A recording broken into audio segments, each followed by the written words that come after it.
Muy buenos días para todos. Mi nombre es Paul Vélez Taborda. Yo soy residente de segundo año del programa de oftalmología de la Pontificia Universidad Javeriana sede Cali y hoy vamos a tratar el tema de meningioma de la vaina del nervio óptico. Es importante como introducción iniciar diciendo que los meningiomas de la vaina del nervio óptico son tumores o neoplasias benignas raras o poco comunes del sistema nervioso central que se originan de células meningoteliales de las meninges, que son las que rodean el nervio óptico, y este tumor puede surgir de las porciones intraorbitarias o intracanaliculares, que son aquellas que tienen entonces esta vaina meningia, donde va a ser o se va a dar el crecimiento de este tumor. Su crecimiento va a ser lento pero progresivo. Su localización va a ser crítica ya que afecta directamente la vía visual anterior y puede conducir a una pérdida visual severa. Y aunque se consideran benignos, pues pueden causar esa pérdida visual lenta y progresiva secundaria a la misma compresión del nervio óptico adyacente y al suministro de su sangre. Y el tratamiento de esta patología pues aún se considera controvertido, ya que la proximidad del tumor al nervio óptico dificulta su extirpación completa sin complicaciones secundarias y sin secuelas para el paciente. En términos epidemiológicos, los meningiomas de la vaina del nervio óptico constituyen alrededor del 2% de todos los tumores orbitarios y el 1% de todos los meningiomas. Estos tumores, al igual que su contraparte intracraneal, predominan en mujeres de mediana edad y la edad media de presentación suele ser menor que para los meningiomas intracraneales porque los problemas visuales hacen que los pacientes pues, tengan una consulta un poco más temprana. Aunque es raro, se pueden encontrar en niños, tienden a ser más agresivos y la parte pediátrica de esta patología tiene una prevalencia general que va de 1 en 95.000 hasta 1 en 525.000. Aproximadamente el 5 al 6% de los casos son bilaterales y aquellos que son bilaterales van a asociarse con la neurofibromatosis tipo 2 y de aquellos meningiomas que involucran la órbita, solamente el 10% son de origen orbitario primario, mientras que los restantes son de origen intracraneal que se extienden directamente a la órbita. Previo a hablar de la teología de la fisiopatología, hay unos conceptos que deben estar claros, entre ellos la estructura del nervio óptico y sus partes. Esa es una resonancia magnética nuclear de órbitas y mesencéfalo en un corte axial en secuencia T2. Más adelante vamos a ampliar un poquito aspectos de eso, pero se debe iniciar diciendo que la longitud del nervio óptico varía de persona a persona e incluso difiere en los dos ojos de un mismo individuo, pero generalmente tiene una longitud que va a estar dada entre 35 y 55 milímetros. La forma más eficaz de describir su estructura va a ser dividiéndolo en cuatro secciones principales. Entonces, inicialmente la sección A, que es la que señalo con la letra A o con el color azul, va a tener una longitud de 1 milímetro y un diámetro de 1,5 milímetros y es el que vamos a denominar la cabeza del nervio óptico o la porción intraocular, que es la que nosotros observamos a través del fondo de ojo. Esta va a estar conformada por acciones de las células ganglionales retinianas que están amielínicas y los astrocitos. Y a medida que el nervio va saliendo del globo ocular, cruzando la lámina cribosa, va a aumentar el diámetro a medida que los oligodendrocitos lo empiezan a mielinizar. Continuamos con la parte B, la que observan en verde, que es la parte intraorbitaria, con una longitud de 25 milímetros y un diámetro de 3 a 4 milímetros. Este diámetro del nervio óptico es el doble de la parte intraocular debido a que se presenta entonces la mielinización de las fibras nerviosas y esta vaina de mielina envuelve el nervio óptico en forma de espiral. Y también esta porción está rodeada por la vaina meningia, que está conformada por la aracnoides, por la pía madre y por la dura madre, que son las tres capas meningias, así también por el líquido cefalorraquídeo. Continuamos con la parte C, la parte amarilla, que es la intracanalicular con una longitud de 4 a 10 milímetros, que se encuentra dentro del canal óptico óseo. Al igual que la porción intraorbitaria, esta parte del nervio también está rodeada por vaina meningia. Y finalmente tenemos la parte intracraneal, que es la que observan en fucsia, que tiene una longitud de 10 milímetros y esta sección del nervio se extiende desde la abertura posterior del canal óptico y continúa por encima del diafragma de la silla turca y el seno cavernoso. Y en este punto el nervio óptico de un ojo se va a unir con el nervio óptico del ojo contralateral para formar el quiasma óptico. Perfecto. Entonces, ya entendiendo esos conceptos anatómicos anteriores, podemos decir que fisiopatológicamente estos tumores surgen de las células meningoteliales es decir, las células del casquete aracnoideo que se originan en las vellosidades aracnoideas del aracnoides, que recubren la vaina del nervio óptico, por lo cual pueden comprometer tanto la porción intraorbitaria como la porción intracranicular del nervio óptico, que fueron las que vimos anteriormente. Macroscópicamente las vamos a observar como unas masas redondeadas que comprimen los tejidos adyacentes con bordes bien definidos. Por lo general, los meningiomas crecen circunferencialmente alrededor del nervio óptico sin invadir los tejidos nerviosos, que es una característica muy importante, y pueden extenderse a lo largo del vítreo y tener potencial para entrar en el espacio intracraneal, en cuyo caso, pues, la afectación de la vía visual contralateral se convierte también en un problema. Sin duda alguna, los meningiomas de la vaina del nervio óptico, pues raramente van a mostrar características malignas o invasivas junto con una mayor tasa de recurrencia. Y lo otro es que histológicamente vamos a tener varias apariencias que las veremos con mayor detalle adelante en la presentación, pero es importante reconocer en este apartado que esa histología no se relaciona con el pronóstico del paciente. Con respecto a la etiología, entonces los meningiomas de la vaina del nervio óptico, como sabemos, van a estar localizados en las porciones intraorbitarias o intracanicular de la vaina del nervio óptico y se van a originar entonces en esas células de la tapa del aracnoides que rodean al nervio. La porción intraorbitaria va a corresponder al 92% de los meningiomas de la vaina del nervio óptico y alrededor del 95% de estos van a ser unilaterales. Los tumores bilaterales raros tienden a ocurrir en pacientes con neurofibromatosis tipo 2 y esto se lleva a la que la anomalía citogenética más común que se encuentra en los meningiomas es la pérdida del brazo largo del cromosoma 22, que esto está incluido en la región que contiene el gen de la neurofibromatosis tipo 2. La mayoría de los tumores no tienen una etiología clara, pero probablemente tengan una influencia genética y los meningiomas en particular tiene una asociación con la radiación ionizante y las influencias hormonales, pero no existe una asociación clara entre los meningiomas de la vaina del nervio óptico y estas dos condiciones. Adentrándonos en la historia natural del meningioma de la vaina del nervio óptico, debemos comenzar precisando que los pacientes que cursan con esta enfermedad pueden ser totalmente asintomáticos y aquellos que expresan síntomas van a referir con mayor frecuencia una pérdida de visión monocular, indolora y gradualmente progresiva. La agudeza visual en la presentación puede variar considerablemente desde 20/20 hasta no percepción de luz, NPL, debido a los niveles variables de conciencia de la pérdida visual. Y por lo general podemos encontrar también la evidencia de disfunción del nervio óptico. Entonces, ¿cómo se evidencia esa disfunción? A través del examen de reducción de la visión del color, cuando hay una pérdida del campo visual, un defecto pupilar aferente relativo homolateral, o cuando observo ya directamente la atrofia óptica o el edema del disco óptico.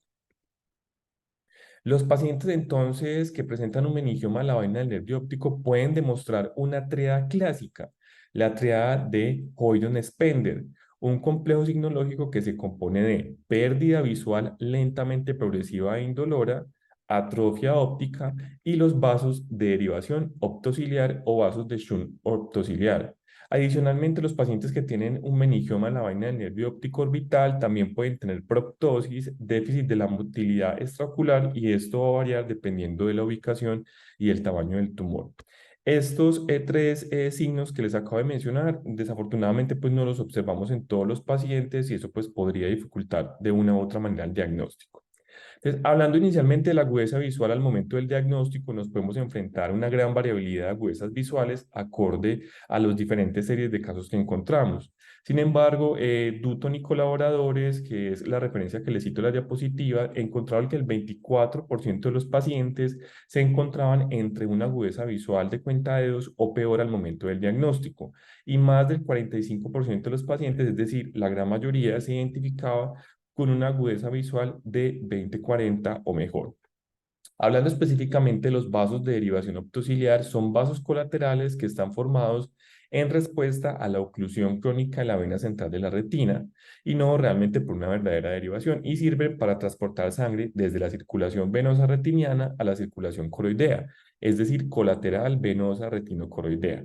Estos colaterales venosas retinocoroideas, sin embargo, pues no van a ser específicas para los meningiomas de la vaina del nervio óptico y solamente los vamos a observar en el 30% de los pacientes. también pueden verse en otras patologías. Entonces, este es un esquema muy gráfico que nos muestra básicamente cómo se presenta entonces esa oclusión de la vena central de la retina, que son las puntas de las flechas, y a medida que se va dando esta obstrucción crónica, se van generando entonces estos vasos de derivación optociliar, que es lo que nos representan las flechas más delgadas en la parte superior. Clínicamente, lo que nosotros vamos a ver en el fondo de ojo, entonces son esas asas vasculares tortuosas que van a comenzar y que van a terminar dentro del mismo disco óptico. Es importante que estas asas se diferencien de la neovascularización, ya que esta neovascularización, como sabemos, va a requerir una fotocoagulación con láser rápida, mientras que los vasos de derivación optociliar, pues generalmente tienen un aspecto anular y grueso y no provocan fugas en la angiografía con fluoresceína, y pues básicamente son vasos que van a proteger contra la isquemia retiniana. Entonces, en las imágenes que les presento a continuación, en la parte de la derecha, se observa entonces un paciente con una oclusión de la vena central de la retina, en donde se presentan estos vasos optociliares, y en la parte de la izquierda les presento un paciente con glaucoma pseudoesfoliativo unilateral de larga evolución, que también está presentando entonces estos vasos de shunt o derivación optociliar. Entonces, básicamente hay unas causas comunes o unas causas poco comunes de estos mismos vasos de derivación optociliar. Entonces, las más frecuentes van a ser las oclusiones centrales de la retina, tanto central como bicentral, el meningioma de la vena del nervio óptico y el glaucoma crónico. Sin embargo, también lo podemos encontrar en el papiledema crónico, en las drusas de la cabeza del nervio óptico, en el glioma del nervio óptico y también inclusive en las facomatosis podríamos encontrar estos hallazgos clínicos. El diagnóstico del meningioma de la vaina de nervio óptico va a ser clínico. Sin embargo, debería confirmarse con una neuroimagen. Y aunque la tomografía computarizada de la cabeza y la órbita podría mostrar la lesión, específicamente si esta está calcificada por las características de esta neuroimagen, la resonancia magnética nuclear de cabeza y órbita, consecuencias de supresión grasa y gadolíneo, va a ser entonces el gol estándar para nosotros poder hacer el apoyo diagnóstico en nuestros pacientes. Entonces, antes de hablar específicamente de los hallazgos neuroradiológicos, es muy importante que entendamos estas características o poder definir la intensidad de la señal, es decir, el brillo en las resonancias magnéticas, dependiendo de las secuencias por tipo de tejido. Entonces, sabemos que en T1 la grasa es mayor a la sustancia blanca, mayor a la sustancia gris y mayor al líquido cefalorraquídeo del vítreo, que es mayor al aire. ¿Eso qué quiere decir? Que el vitrio y el líquido cefalorraquídeo se van a ver negros, se van a ver hipointensos en comparación con el material cefálico. La secuencia T2 va a observarse el líquido cefalorraquídeo del vítreo mayor que la grasa, mayor que la sustancia gris y mayor que la sustancia blanca. ¿Eso qué quiere decir? Que el líquido cefalorraquídeo del vítreo se van a observar blancos o hiperintensos en comparación con la masa encefálica. Tenemos la secuencia FLAIR, que es la secuencia de recuperación de inversión atenuada por fluido, por sus siglas en inglés, en donde se va a observar grasa mayor que la materia gris, mayor que la materia blanca y mayor que el líquido cefalorraquídeo y mayor que el aire. Y finalmente tenemos la secuencia STIR, que es la secuencia de recuperación de la inversión de la tau corta, en donde la materia gris se va a ver completamente igual al líquido cefalorraquídeo del vítreo, mayor a la materia blanca y mayor a la grasa del aire. Estas son tres imágenes que representan una resonancia magnética axial normal a nivel de órbitas y mesencéfalo, en donde se destacan pues tres secuencias diferentes.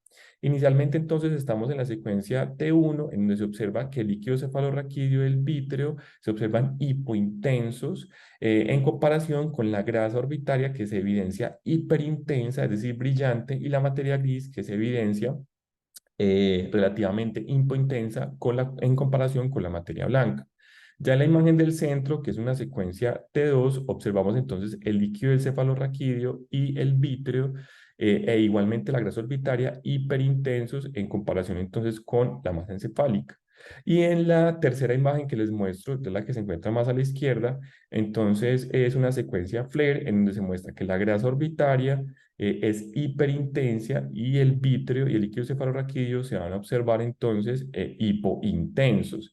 Y es importante tener en cuenta que la diferenciación más grande entre T1 y la secuencia FLAIR es que la materia gris es más clara en la imagen en secuencia T1. La resonancia magnética nuclear se ha convertido entonces en el estándar de oro para el diagnóstico del meningioma de la vaina del nervio óptico y había entonces la necesidad de hacer esa biopsia del tejido. Entonces, ¿cómo se van a ver las masas de los meningiomas de la vaina del nervio óptico? Se van a observar hipointensos o isointensos con respecto a la sustancia gris en las imágenes ponderadas en T1 y en T2, las secuencias T1 y en T2. Y el meningioma de la vaina del nervio óptico es una lesión que es sensible al contraste con gadolíneo, entonces se muestra un realce vívido que contrasta con el nervio óptico sin realce. En las imágenes axiales, lo que nosotros vamos a encontrar es el signo del tranvía, que corresponde a ese meningioma de la vaina del nervio óptico que realza y rodea al nervio óptico interno que no está realzado. Y en las resonancias magnéticas coronales, un corte coronal, lo que vamos a observar es el signo de la rosquilla con ese punto de realce. Entonces, estos son los dos hallazgos en resonancias más importantes que nosotros vamos a ver en nuestros pacientes. Entonces, en la derecha observamos esta resonancia magnética que nos evidencia de una manera bastante clara, pues el signo del tranvía, que básicamente es esa vaina del nervio óptico que se encuentra engrosada, realzando la apariencia de la vía del tranvía, con un nervio óptico que definitivamente no está realzando. Y en la imagen de la izquierda, entonces se observa esa resonancia magnética en corte coronal, en donde se presencia en el ojo izquierdo, entonces esa apariencia de rosquilla, que también se puede denominar como ojo de buey, o de anillo, que nos muestra el meningioma de la vaina del nervio óptico envolviendo entonces el nervio óptico. Entonces aquí les voy a presentar algunos casos clínicos para que quede bien claro cómo estos hallazgos en la resonancia magnética. Este es un caso de una paciente femenina de 70 años que consulta por empeoramiento de la visión en el ojo derecho. Aquí observamos una resonancia magnética en secuencia T1 axial. Ahí corre el video. Entonces, aquí empezamos a observar entonces cómo se evidencia entonces esa masa extraxial que en este caso pues se observa como algo isointensa con realce homogéneo que se proyecta superiormente y que nos está generando de una manera un poco más tenue, pero también se puede observar entonces esa vía del tranvía que observamos en los meningiomas de la vaina del nervio óptico. Y adicionalmente entonces tenemos este corte axial en secuencia T2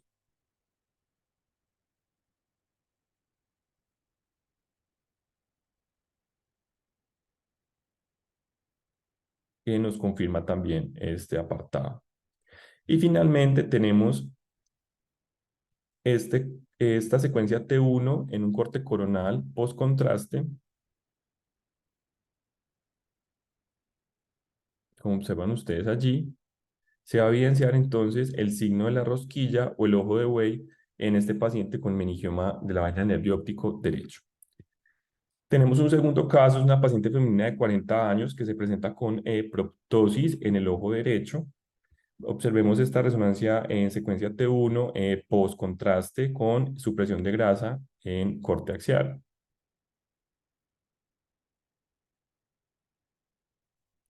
Entonces, inicialmente se observa la proptosis importante que vemos en la paciente, vemos esta masa, entonces, que evidencia una masa orbitaria derecha, que está bien delimitada, desplazada inferomedialmente, que está ocasionando proptosis en la paciente de manera significativa y que se observa isointensa en comparación, digamos, en este caso en la secuencia T1. Tenemos esta que es una secuencia T2 con supresión de grasa, donde observamos muy bien entonces la lesión, el signo de la rosquilla. Perfecto. Entonces, histológicamente, el meningioma de la vaina del nervio óptico puede tener una de varias apariencias. Entonces, hay una apariencia sincitial, una fibroblástica, una transicional, y hay una muy importante que es la sapomatosa. Esta sapomatosa exhibe entonces los cuerpos de samoma que es lo que observamos aquí en esta placa que les presento en la diapositiva. Sin embargo, es importante reconocer que a pesar de que hayan diferentes patrones histológicos, definitivamente estos no van a transmitir diagnóstico y raramente esos tumores pues presentan características malignas o invasivas junto con una mayor tasa de recurrencia.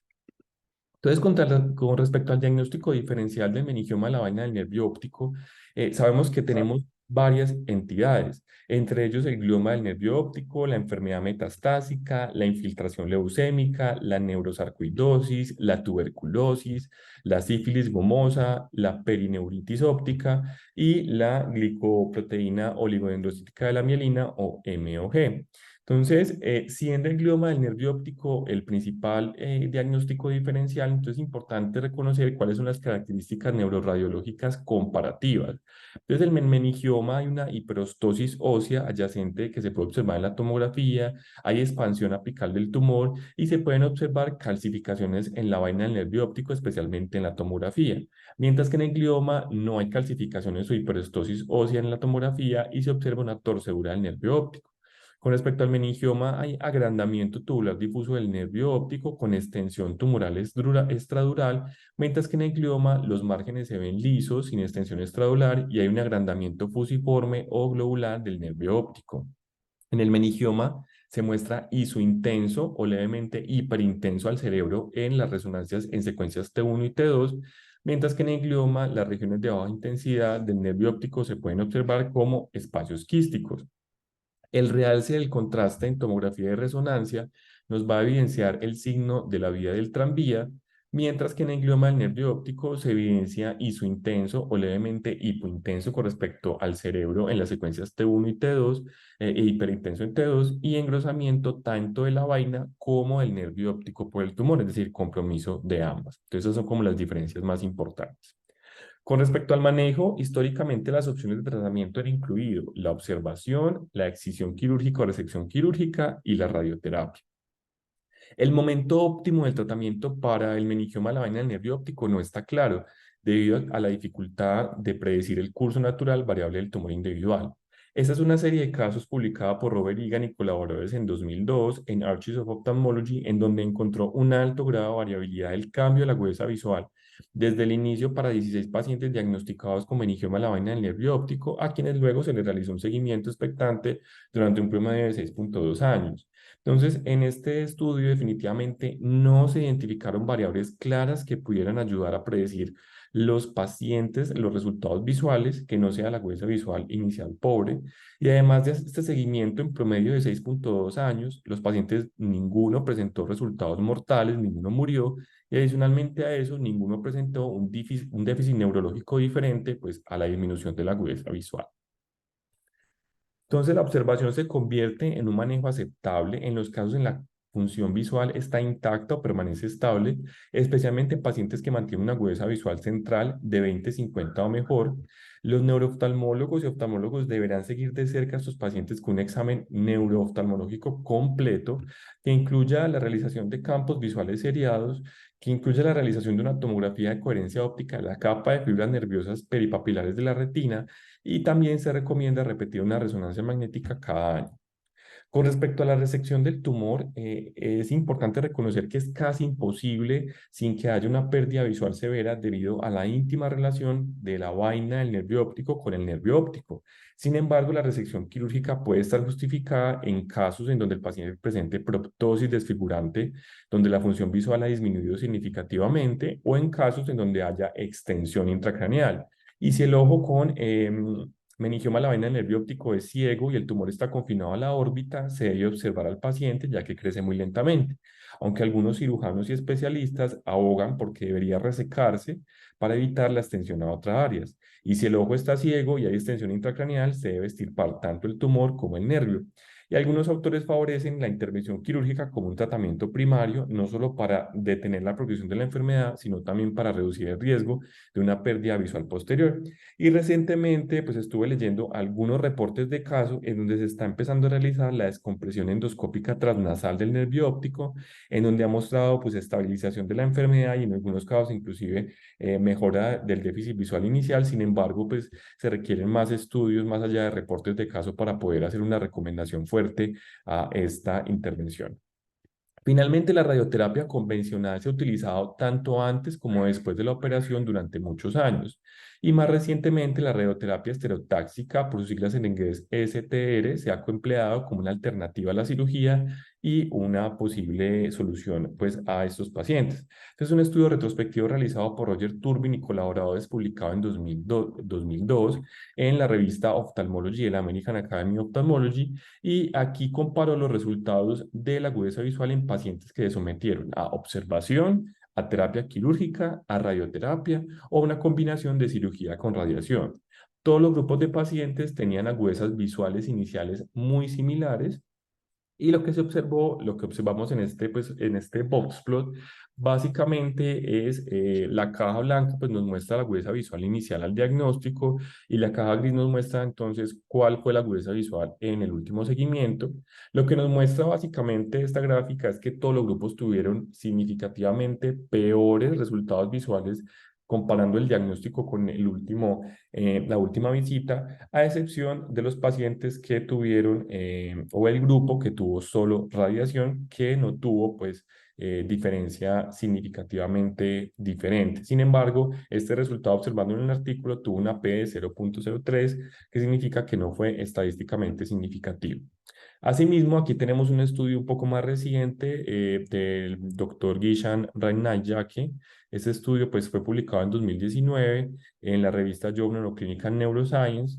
Básicamente, aquí lo que se evidenció es el manejo con radioterapia estereotáxica en pacientes en donde se les realizó un seguimiento a largo plazo. En este caso, los pacientes tuvieron una tasa de control del tumor basada en resonancia magnética que fue del 100% a los 68 meses. Entonces, estos estudios previos, entre otros, pues sugieren que definitivamente la radioterapia, una vez más, se toma como una decisión para intervenir, y el objetivo, sin duda alguna, va a ser entonces prevenir esa pérdida visual que presenta el paciente.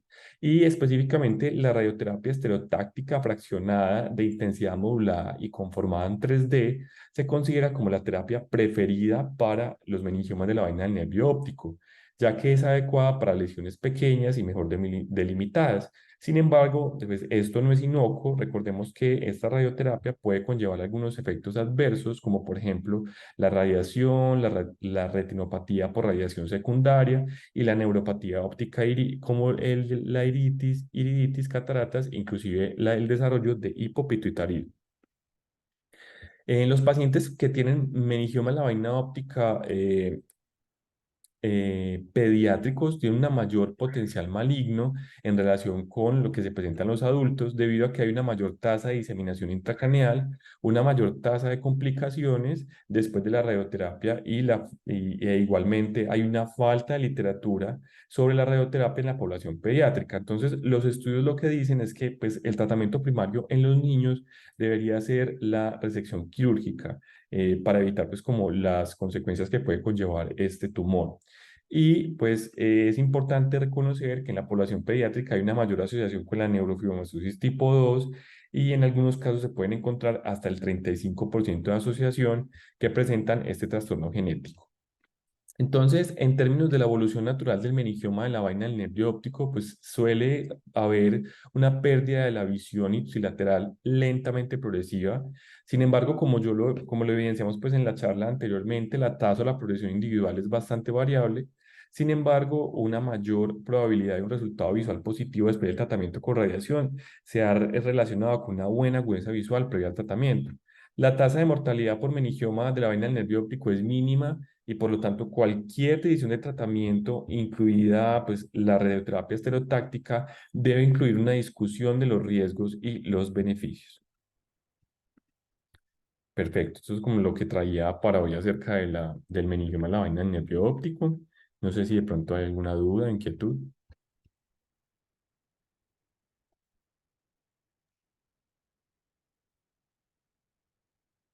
Paul, gracias por la revisión. Me pareció muy concreta, muy completa y pues es como para sensibilizar a los residentes acerca de esta entidad, porque pues lo más frecuente es que veamos errores en el diagnóstico de esta patología, porque el paciente inicia con una pérdida visual que se confunde a veces con neuritis ópticas o a veces el paciente no se ha dado cuenta que la pérdida visual es crónica y lo presenta como si fuera algo agudo y eso nos puede desorientar un poco y hacer pensar en una condición inflamatoria o isquémica.